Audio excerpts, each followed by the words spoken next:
Let's talk about what $500,000 actually gets you in Chandler right now. I get this question a lot, especially from people moving out of state, and the answer might surprise you. First, a quick reality check. Chandler is a big city. We're talking over 250,000 people, and different areas feel completely different. If you're looking for a more traditional single-family home on the north side of Chandler, 500K can usually get you a house built in the 70s to the 90s. 3 to 4 bedrooms, maybe 2 bathrooms, and a decent-sized lot. The vibe here is mature, established, bigger yards, and sometimes even horse-zoned properties. The trade-off? These homes might need some updating. And without strict HOA rules, upkeep can vary from street to street. But you are closer to downtown Chandler off the 87, you're closer to the 101, the 202, and this is super convenient if you commute. Now, if you head south of the 202, things change. Chandler itself is suburban, but South Chandler is even more suburban. It's more upscale and family focused. 500K might get you something decent, but most homes tend to be newer construction from the 2000s and onward. They have larger lots, modern layouts, and gated communities. You get the luxury touches, but your money might not stretch as far as in North Chandler. The upside is highly rated schools, modern amenities, and that quiet, planned community feel.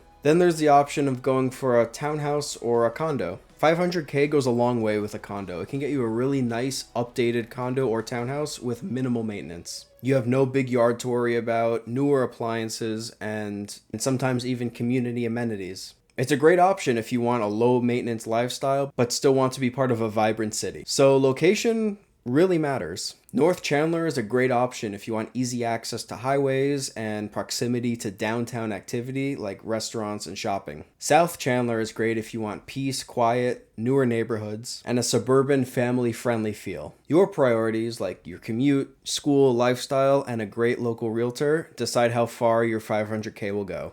So just to be upfront, 500K won't get you a mansion in Chandler. You're in that sweet spot where you have options. You're not stretching your budget, but you're not buying luxury either. This is where most buyers shop and homes can move fast. So knowing what matters most, like lot size, neighborhood, finishes, that is key.